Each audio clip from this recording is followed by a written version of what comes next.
Sonny Bill Williams has called for New Zealand Rugby to change its policies. Sonny Bill Williams has called for New Zealand Rugby to change its policies and allow All Blacks boss Scott Robertson to select overseas-based players. The double World Cup winning center says that Robertson should be picking players like Aaron Smith, Richie Mounga, and Shannon Frizzell, who he believes are game-changers. The trio are all plying their trade in Japan, having left New Zealand shores after the 2023 Rugby World Cup, with scrum half Smith announcing his retirement from international rugby ahead of his move. But Williams feels that the 35-year-old, who became the first scrum half to play 100 tests for New Zealand, still has plenty to offer the national team. This might be a little controversial, but I don't care.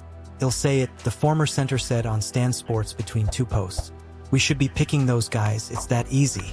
It's not about them, it's about the team, it's about the squad.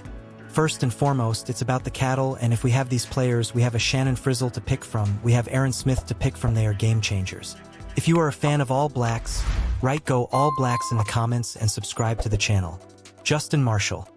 Springboks have a powerful tool. The All Blacks have lost after dropping rugby games too often. It's not just the All Blacks who should be selecting overseas-based players, according to Williams, as he believes the Wallabies should too, with the cross-code star urging trans-Tasman teams to follow the likes of the Springboks and Argentina. Of course, I want to see them all picked, but I want to see brother here, Bernard Foley, being eligible for Australia, Quade Cooper being picked in Australia, he continued. You've got to pick what's best for the squad at the current moment, at the current time. For example, the Wallabies don't have the luxury to say, okay, I want to go with this because this is what we're doing right now. You've got these players currently playing in Japan. Let's bring them back air and help these young players grow. The 39-year-old added that if Robertson were able to select Frizzell, it would help solve the All Blacks back row issue, and explained how Smith's inclusion could benefit New Zealand. The All Blacks, we have got a problem with, say, the black row. Put Shannon Frizzell at 6, Artie Savia at 7, and Wallace Satiti at 8, he said. What I'm saying is at that highest level, we have some players that have experience in this space that should be playing right here, right now. We have that young guy starting now, Cortez Radama. How good would it be to have Aaron Smith in his presence, day in and day out? Learning from him, we can do that, we can facilitate that. Maybe this is just me being greedy, but I'm saying we have the players right now and we can actually still choose him. Are you telling me Aaron Smith is not a good fit right now? For the first time in the professional era, South Africa have won 4 successive matches against the All Blacks, a fact that Williams is pleased by.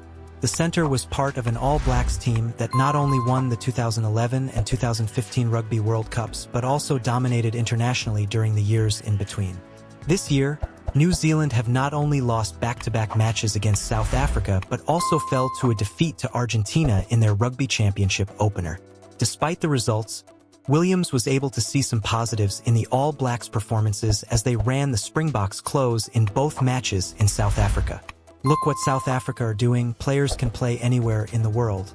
And we're coming over and we're still thriving, he said. We put so much time and effort into these guys, and we are just going to lose them. We've lost 4 to South Africa.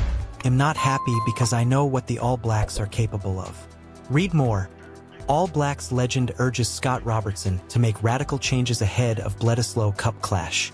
Could legendary All Black Aaron Smith be open to an international return? Now, before we wrap things up, if you love hearing about the latest in All Blacks news and rugby in general, go ahead and smash that subscribe button and turn on notifications so you don't miss a thing. We have tons of exciting content coming your way, and we don't want you to miss out. Alright, so what do you guys think? Should the All Blacks and Wallabies start picking overseas-based players like Sonny Bill Williams is suggesting, or should they stick to their current strategies? Let me know your thoughts in the comments below. Australia v All Blacks. Joe Schmidt ignores pleas to include overseas-based stars as Wallabies get timely double boost. Joe Schmidt has named his 36-player squad for the upcoming tests against New Zealand as part of the Rugby Championship and Bledisloe Cup. And the excitement is through the roof. We're talking about a squad that could seriously shake things up for the Wallabies, but hey, race the twist. Schmidt has ignored the calls to bring in overseas-based stars. That's right, the Wallabies will only feature one overseas player, Marika Koroibete. Is this a bold move, or could it backfire? Time will tell.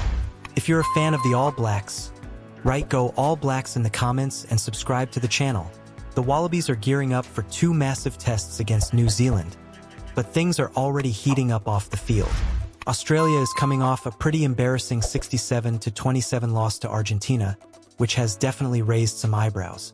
It followed a narrow 19-20 victory over the Pumas in the week before. A mixed bag for sure, but the big news: Australia has gotten a double fitness boost. Both flanker Fraser McReight and centre Hunter Paisami are set to return after recovering from injuries. McReight, who fractured his hand earlier, was in incredible form before getting sidelined. Can he make a difference when the Wallabies face off against the All Blacks? Meanwhile, Paisami is still a question mark for the first test, but things are looking positive for the second clash in Wellington. He hurt his knee during the second test against South Africa, so we'll have to see if he's ready to roll. On the flip side, there's some bad news for Liam Wright, who's still struggling with a shoulder injury. He's just one of 10 players on the Wallabies injury list. Names like Kurt Beale, David Parecki, and Rob Leota are still sitting this one out. But here's the real kicker: Schmidt has stuck to his guns and isn't bringing in a load of overseas talent. Except for Korowa Beat, Schmidt is relying on the same home-based players that he's been fielding all year.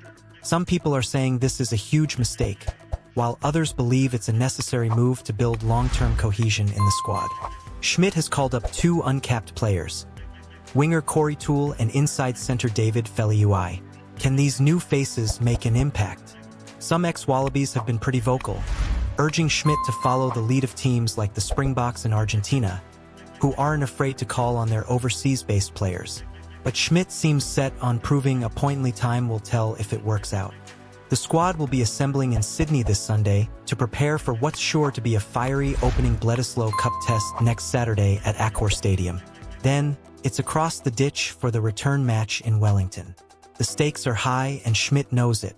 After that crushing defeat to Argentina, Schmidt said the team had a decent start but couldn't maintain their intensity. The Bledisloe tests will be their chance to turn things around, especially in front of a home crowd that's sure to bring the noise. Australia hasn't won a Bledisloe since 2002. Yes, you read that right, so the pressure is definitely on. Forwards like Alan Alalatoa, Angus Bell, Nick Frost, and Taniela Tupou will be looking to dominate up front, while the backs, including Ben Donaldson, Len Ikitau, and Marika Korowa Beat, will need to find a way to break through New Zealand's rock-solid defense. It's going to be a battle for the ages, and it's all set to go down in Sydney. So, what do you think? Will Joe Schmidt's decision to stick with mostly home-based players pay off? Or should he have called in more firepower from abroad? Can the Wallabies upset the All Blacks? It's going to be epic. And hey, if you're excited about what's coming up in the Bledisloe Cup, make sure you hit that subscribe button and turn on notifications so you don't miss out on any of the action.